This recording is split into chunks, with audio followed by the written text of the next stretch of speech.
শুভ দীপাবলি তোমাদের আরও একবার। তো কালী পুজোর দিন মোটামুটি দেখো আবির কী হারে বদমাশিটা করছে। আর তারপরে মোটামুটি আমরা চলে গেছিলাম, ঠাকুর যেহেতু চলে এসছে মণ্ডপে, তার জন্য আমরা চলে যাচ্ছি।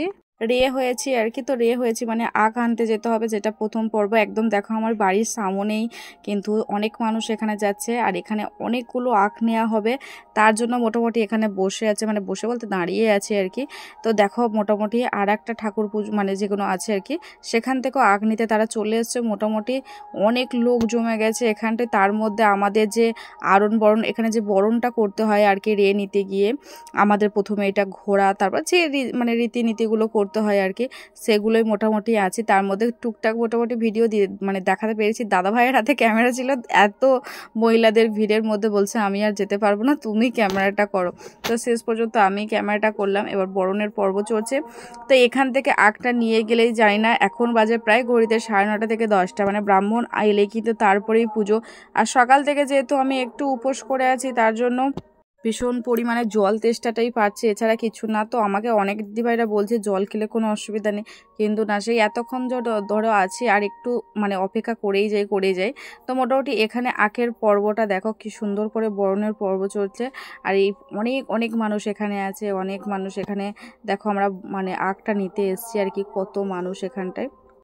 এবার বরণের পর্বটা এখানে হয়ে গেলে আর কি, ওখানে যে ঠাকুরের অনেকটা প্রায় জোগাড় যন্ত্র হয়ে আছে, আর কিছু যদি হাতাহাতি করতে হয় সেটার জন্যই আমরা যাচ্ছিলাম আর কি, কারণ এখনও ফল মূল কিছু কাটা বাকি আছে।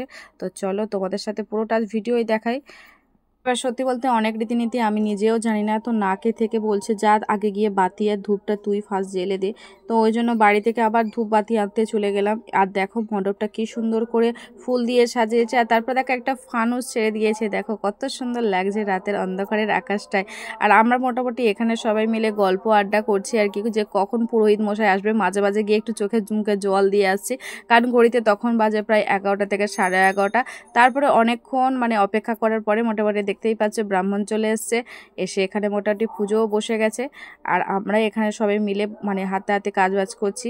চন্দন বাটার পর্ব হয়ে গেল, তারপরে আস্তে আস্তে যে পুষ্পাঞ্জলি বা যে পুজোর যে কাজবাজগুলো এবার সমস্তটা সম্পূর্ণ হলেই তারপরে কিন্তু মানে এখন ঘড়িতে প্রায় তখন বেজে গেছিলো 12:30 থেকে 1টা বাজে। তো আমাকে সবাই মিলে এটা নিয়ে লেকফুল করছিল, মানে যেই থেকে জানতে পেরেছে যে আমি এখানে থাকবো না বিসর্জনের দিনে, এটা কিন্তু চক্ষুদান হচ্ছে, বিসর্জনের দিনে আমি থাকছি না এখানটায়। তো সেই জন্য আরও এরা বেশি করে মানে মন খারাপ করছে যে তুমি কেন চলে যাবে। তো ওই জন্য ওরা যাতে না মন খারাপ করে, তার জন্য আমি একাই খানিকটা উপোস শেষ হলো, পুজো কমপ্লিট হতে একটু নেচে নিচ্ছি।